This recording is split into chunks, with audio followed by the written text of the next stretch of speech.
All right, so I'm going to do a couple examples of some math problems. You might jot the question down, maybe not, but here's how I would approach worksheet number 2. You'll have a question, word problems, so everybody hates word problems in math, and that's probably no different in science, but these are really not that bad. So here's the way I would set it up.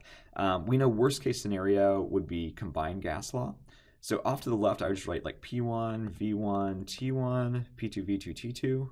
And again, for some of you, you don't need to do this extreme a thing, but I think this is a nice kind of foolproof way to figure out what you need to know. So just on this one, what is the final volume? All right, so final volume is asking for V2, so I know my V2 is going to be my X. If a sample, or if a 10.5 liter sample, so liter tells me volume, so I'm going to put that for my V1, of gas is changed from 25 degrees, okay, so degrees is a temperature, so I'm going to put 25 degrees, to negative 50 degrees. So I'm changing it from 25 to negative 50. Okay, notice this problem said nothing about pressure, so I'm just going to cross pressure out. Okay, so it's not the combined gas law.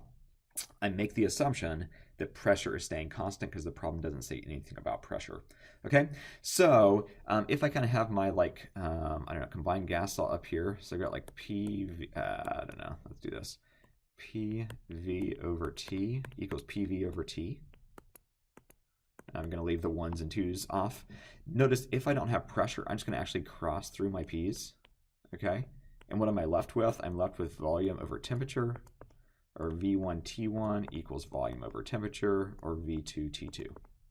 Okay, so everything we did is the combined gas law, but we're just doing bits and pieces of the combined gas law. So now I would ask, are my units proper? Okay, so volume is in liters. Liters is fine. If it was milliliters, you can keep it milliliters. Okay, temperature is in Celsius. That should set off a red flag. It can't be in Celsius. It can't be in Celsius. It has to be in Kelvin. All right, and it has to be in Kelvin. I like this example. If this was 25 degrees as my first temperature and this was negative 50 as my second temperature, in order to get my volume is positive, my temperature is positive. In order to get a positive volume for V2, it'd have to be a negative value, since my temperature is negative, and a negative volume is nonsensical. Okay, it doesn't make sense. Either something takes up space or it doesn't. Something can't take up negative space to the best of our knowledge. Okay, so I'm going to add temperature, 273 to both. So this is going to become 298 Kelvin. And this is going to become 223 Kelvin. 223 Kelvin. So now I'm just going to put numbers into my equation. So I've got 10.5 liters all over 298 Kelvin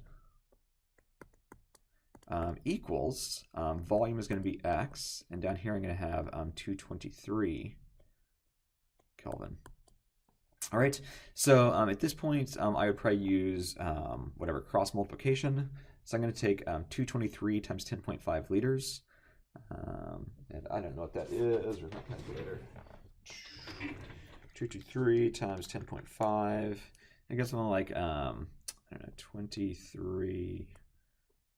2341.5 liter kelvins. Okay. And then that's going to equal 298 Kelvin times X. All right, so I'm going to divide both sides by 298 Kelvin.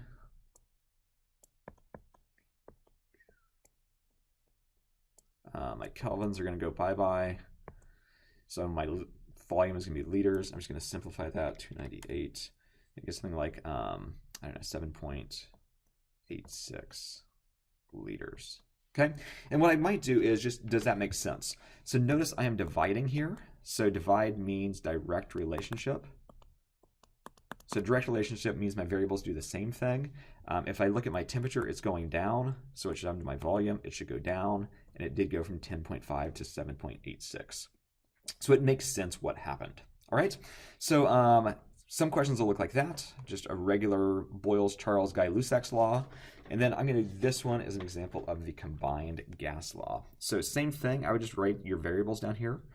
P1, T1, V1, I guess it's kind of weird. I don't know why I did T and V separate or in weird order.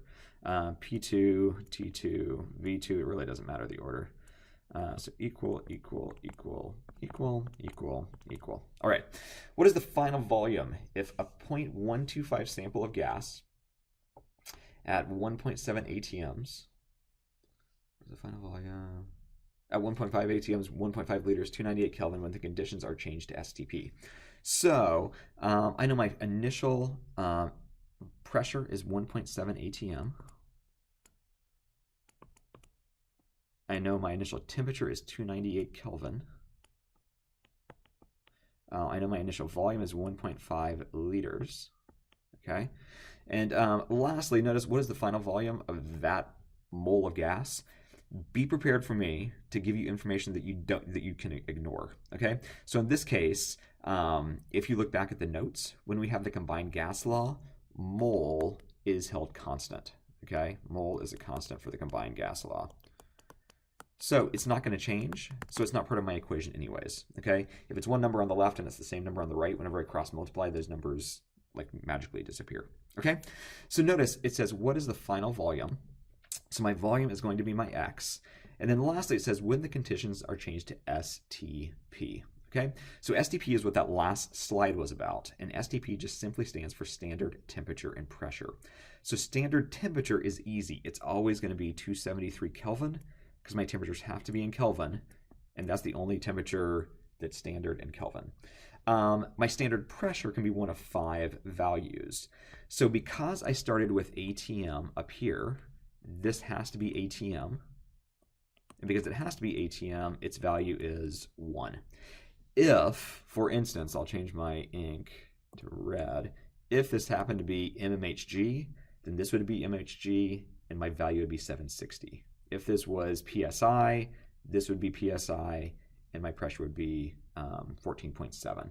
Okay, so with that, I think we're just going to solve this. So I need that.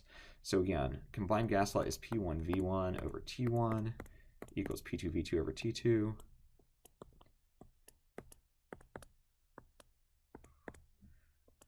And just another way to solve this. Notice these units are the same. Notice these units are the same. So that means when I do this equation, if I start with liters, I will end with liters. So I'm going to make this a little bit easier on the calculation side and not use units. Feel free to use units if you want to and see that they cancel out. But I just know whatever I solve for x is going to be some value, and that value is going to be followed by the unit liters. Okay, so my P1 is 1.7. My V1 is 1.5.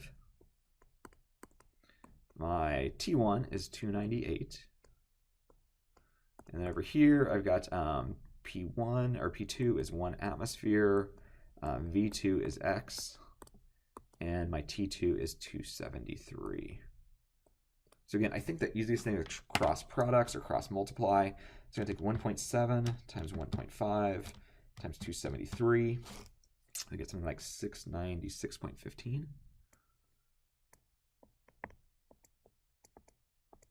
And then if I take 298 times 1 times x, I get 298x. So I'm going to divide both sides by 298. It does not look like an 8 at all.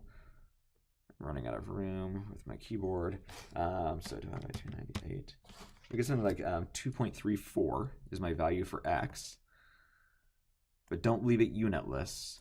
Go ahead and put a liter on it, okay?